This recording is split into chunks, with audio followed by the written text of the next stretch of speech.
One Piece is back. And I don't know if it's just me, but something feels different.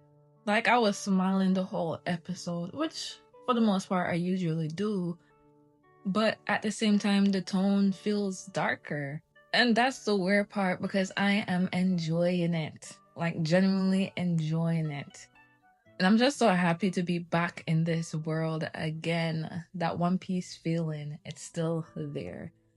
There's something heavier sitting underneath everything, which obviously we left off on just a big reveal, right? The world is sinking again.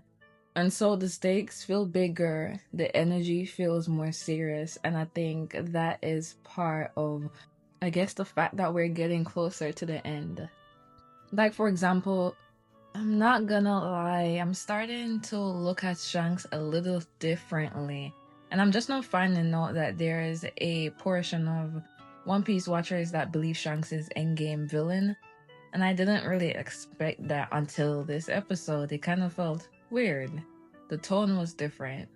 I've always seen him a certain way in a good light, but I'm just like, obviously he's a pirate at the end of the day, but how would Luffy feel about what he did? Well, he didn't do anything, it's more of Yasop did it, but I just don't think Yasop would do anything that Shanks wouldn't want him to do. It's not like Shanks reprimanded him or anything. He was okay with him doing that.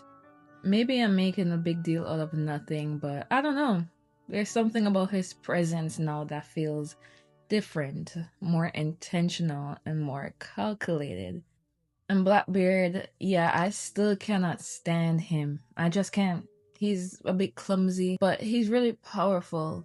And ever since even before that, he just irked me differently. I don't like filthy, underhanded type of ways, but at the end of the day, he is a pirate. At least he's that type of pirate, and I get it.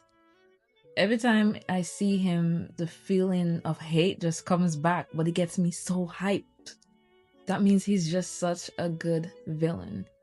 To be able to pull that type of anger out of me every time he's on screen, but look so cool while doing it.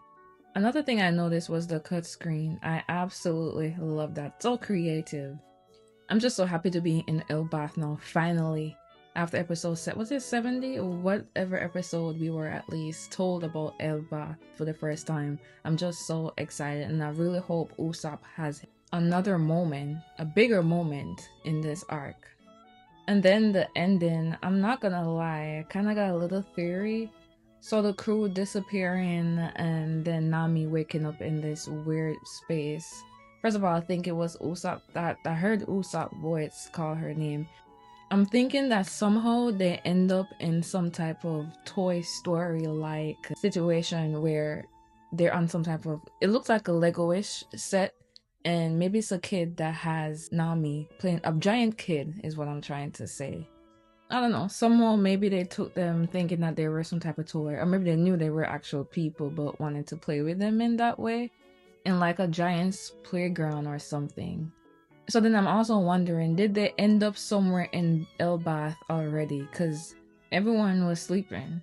I don't know, but when you think about everything building up, it's a lot. You got the pirates, you got the revolutionaries, and you've got the world government. And all of it feels like it's moving at the same time now. Like everything is finally starting to collide. And it feels like everything is moving towards something big, like a war. And I kind of love that all of the big three will have some type of war arc. So yeah, I don't know what fully changed yet, but I feel it and I'm just so excited. But yeah, until next time, sail safe and stay spirited.